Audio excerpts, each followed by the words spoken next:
Praying for the World, The Monastery Above Manchester Village by Anita Raphael, Stratton Magazine, 2017. Carthusian Booklets Series number 41.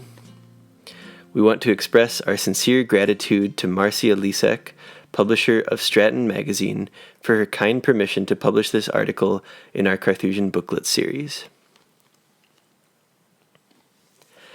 The brittle, yellowed pages of old guidebooks to the Manchester area will tell you that there is a small hotel called the Skyline Inn on the peak of Mount Equinox, but you will find no mention of a monastery. Today, on the same footprint where the hotel once stood, there is a modern visitor center, built in 2012, and inside there is a great deal of information about the monastery located low on the west slope, and about the religious order that owns the entire mountain. In a deep side valley, well below the summit of Mount Equinox and located between two man-made basins, Hopper Pond and Lake Madeline, there is a monastery where a small group of Carthusian monks live in silence, in prayer, and in solitude, but not entirely without an awareness of the way in which the world turns. From Memorial Day weekend through October, when the 5-mile Skyline Drive is open, it is a toll road from VT Route 7A south of Manchester Village to the top of the mountain. Visitors may park their cars at a turnout at a midpoint on the climb called the Saddle. From there, they have a bird's-eye view of the monastery far down in the distance. That scenic overlook is as close as the public ever gets to the monastery.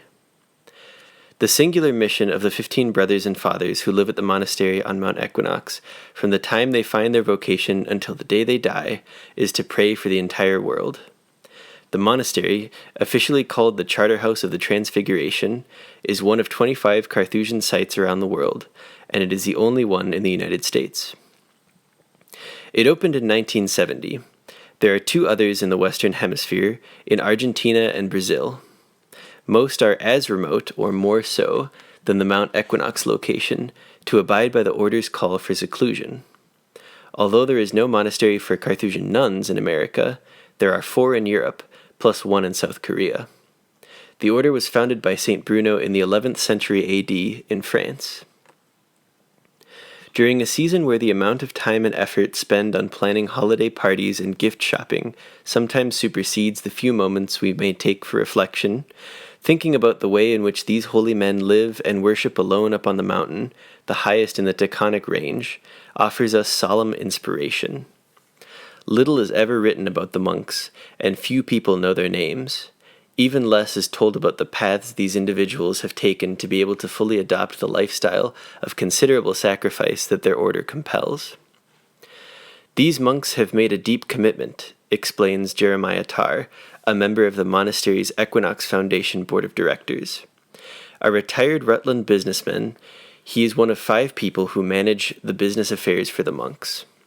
The monastery is funded by the earnings from the Skyline Drive and Toll House gift shop, by the logging on their 7,000 acres of land, by the leases for the various communications towers at the summit, by the sale of hydroelectric power generated by the waterways on the mountain, and by donations.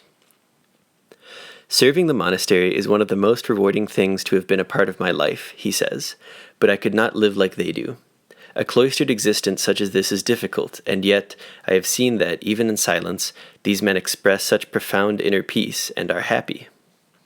The monks who live at the monastery are either brothers or fathers.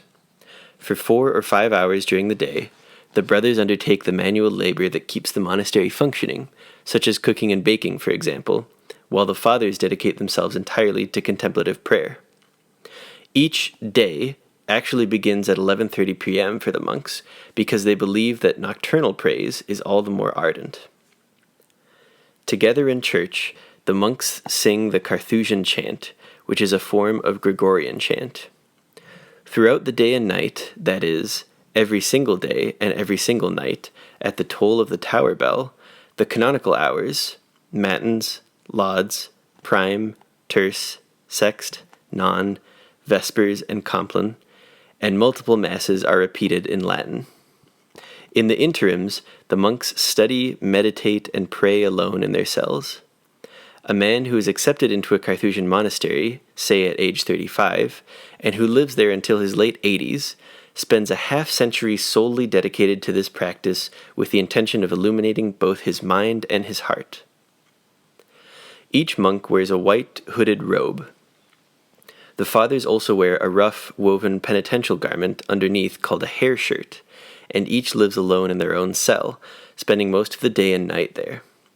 Each cell has an oratory to kneel in prayer, a desk, a chair, and a bed with a thin foam mattress. Each monk eats his single daily meal alone, delivered to him in covered metal containers through a small compartment with a hatch, except for one communal meal a week. Those in the Carthusian order eat vegetables, fruit, eggs, and fish, but no meat. The monastery is a large complex and austere throughout. The cells, the cloister, the church, the chapter room, the refectory, the brothers' chapel, and the kitchen are built of 18-inch thick, Vermont quarried, unpolished gray granite and bare concrete. The long passageways remain unheated, even though the annual snowfall on the mountain averages more than 8 feet.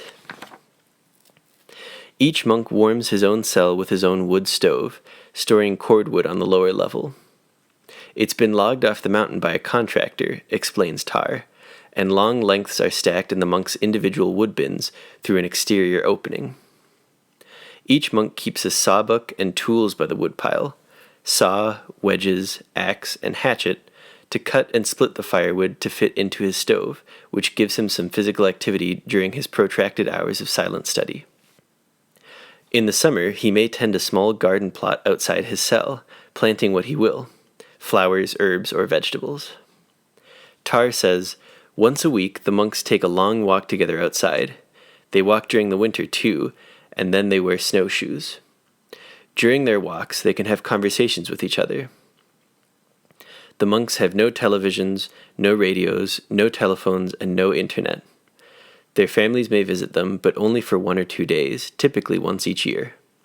There is a building at the perimeter of the grounds where the monks may reunite with relatives, and since the day that the monks took up residence, no women have ever passed through the gates. In the cemetery at the monastery, the graves have plain, unmarked crosses.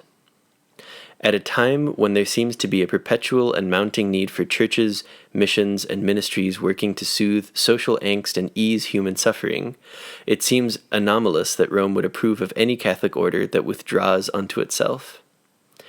Vatican Council II, opened in 1962 by Pope John XXIII and closed under Pope Paul VI 3 years later, acknowledged that, even in the modern world, it is the unconditional duty of contemplatives to devote themselves entirely to God in solitude and silence, no matter how pressing the needs for active apostolate might be. From Perfecte Caritatis, or The Fullness of Love, 7. The Church validates the Carthusians' belief that their way of life provides the most apt mean through which a union between the human and the divine can occur. It is inexplicably reassuring to know that at almost any time of day or night, in the worst blizzards of this winter and every winter, high on this darkly forested mountainside, there are monks with enduring faith praying for all mankind. The next time you look up at Manchester's ridgeline, pause your gaze on the highest peak, and at the very least, whisper Amen.